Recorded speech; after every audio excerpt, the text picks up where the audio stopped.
Praise the lord. యేసుక్రీస్తు వారి మహోన్నత నామం పేరట ఆడియో వింటున్న ప్రతి ఒక్కరికి ఉదయకాలపు శుభాలు మరియు వందనాలు.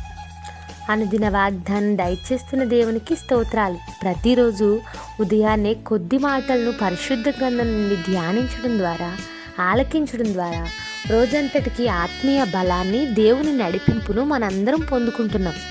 నేటి వాగ్దానం కీర్తనల గ్రంథం 116 అధ్యాయం 12వ వచనం. యెహోవా నాకు చేసిన ఉపకారములన్నింటికీ నేను ఆయనకి ఏమి చెల్లించుదును? దావీదు తన కృతజ్ఞతా హృదయంతో పలుకుతున్న మాటలు ఇవి. నిజమే, మన దేవుడు ఉపకారాలు చేసేవాడు. బైబిల్లో యెహోవా అందరికీ ఉపకారి అని రాయబడి ఉంది.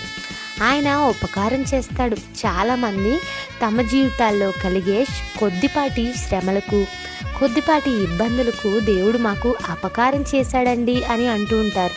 కానీ లేఖనం సెలవిస్తుంది దేవుడు అందరికీ ఉపకారం చేసేవాడు అని. దావీదు మహారాజు తన జీవిత అనుభవాల నుండి కీర్తనలు రాస్తూ, నా ప్రాణమా యెహోవాను సన్నుతించుము, ఆయన చేసిన ఉపకారంలో దేనిని మరువకుము అంటాడు. దేనిని మర్చిపోకూడదు. మనమైతే అపకారాలన్నీ గుర్తుపెట్టుకుంటాము, ఉపకారాలనే మర్చిపోతుంటాం. యాకోబు తన తండ్రి ఇంటి నుండి పారిపోయిన తర్వాత తిరిగి తన స్వజనుల దగ్గరికి, తన స్వంత దేశానికి చేరుకోవాలని బయలుదేరుతాడు.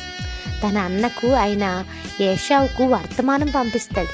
అతని సమాధానం ఏంటంటే, తన అన్న 450 మందిని వెంట వేసుకుని తిరుగుతూ యాకోబును హతమార్చాలనే ఆలోచన కలిగి ఉన్నాడని తెలుసుకుంటాడు. అప్పుడు యాకోబు ఎంతో భయంతో, కన్నీటితో ఇలా ప్రార్థిస్తాడు, ప్రభువా, ఇంతవరకు నా పట్ల నువ్వు చేసిన ఉపకారాలు పొందుకోవడానికి నేనైతే అర్హుడను కాను, నేను అపాత్రుడను అని ఒప్పుకుంటాడు. రాత్రంతా పెనుగులాడతాడు. యాకోబు పట్ల దేవుడు ఆ ఒక్క రాత్రిలో అద్భుతం చేశాడు. తన అన్న అయిన ఏశావుకు మనస్సును మారుస్తాడు. యాకోబు పట్ల ఉపకారాన్ని జరిగిస్తాడు. కారణం, అతడు దేవుని ఉపకారాలను మర్చిపోలేదు, కానీ స్తుతించేవాడిగా ఉన్నాడు. ఈ ఉదయం మీ జీవితంలో ఉపకారం చేసేవారు ఎవ్వరూ లేరేమో. అపకారం చేయడానికే ప్రయత్నించేవారు నీ చుట్టూ పొంచి ఉన్నారేమో. ప్రియ సహోదరులారా, దేవుని వాక్యం సెలవిస్తుంది దేవుడు నీకు ఉపకారి అని. ఒక్క చేతికర్రతో బయలుదేరిన యాకోబును ఆశీర్వదించి అనేక ఆస్తులను సమకూర్చి తన స్వదేశంలో ప్రవేశింపచేశాడు. ఈరోజు నిన్ను కూడా ప్రేమించి నీ జీవితంలో ఉపకారాలు చేయడానికి ఆయన సిద్ధంగా ఉన్నాడు. అనేక ఉపకారాలు నీ పట్ల ఇప్పటికే చేసి ఉన్నాడు. మరిన్ని ఉపకారాలు నీ కొరకు దాచి ఉంచాడు.